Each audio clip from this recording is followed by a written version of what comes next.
Bir kuni bir er xotin uyda zerikib bir-biri bilan bahs bo'ylabdi, garov o'ynabdi. Eri xotiniga aytibdiki, xotin, bugun bir garov o'ynaymiz. Agar kim yutqizsa, yutganni xohlagan bitta tilagini bajaradi. Xotin aytibki, mayli, nimadan o'ynaymiz?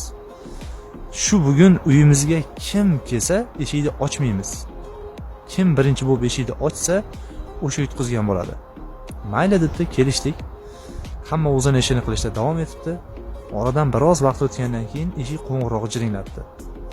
Xotini yugurib borib qarasa, erini otasi bilan onasi, ya'ni qaynonasi bilan qaynotasi turibdi. Eri aytibdiki, xotin, men roziman, garov eshikni ochma.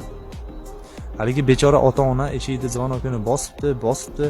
Eshikdan hech kim chiqmagandan keyin ortiga qarab ketib boribdi. Yana biroz vaqt o'tibdi, kechga yaqin yana eshik qo'ng'irog'i jiringlabdi. Xotin yugurib borib qarasa, bu safar o'zini ota-onasi turgan ekan.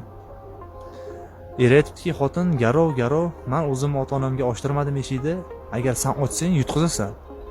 Shunda xotini kulib, dadasi, yutqizsam sizga yutqizimman-da, baribir ham shundoq ham aytganingizni qilaman-u deb eshikni ochibdi.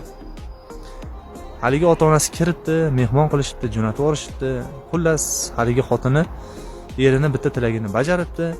Oradan 9 oy o'tib qiz farzandli bo'lishibdi. Eri endi haligi shunaqa xursand bo'libdi. Shunda xotini so'rabdi-da, dadasi, nimaga xursand bo'lyapsiz? Ikkita o'g'lingiz tug'ilganda ham bunaqa xursand bo'lmagansiz. Nimaga qizga shunday xursand bo'lyapsiz desa, xotin, bu ikkita o'g'ling men borganda eshikni ochmaydi, mana eshigimni ochadiganim tug'ildi deb shunaqa xursand bo'lgan ekan. O'shaning uchun odatda qiz bola otasi bilan onasiga juda mehribon bo'ladi, ayniqsa otasiga-da. Shuning uchun qadrdonlarim, qiz farzandi borlar xursand bo'linglar.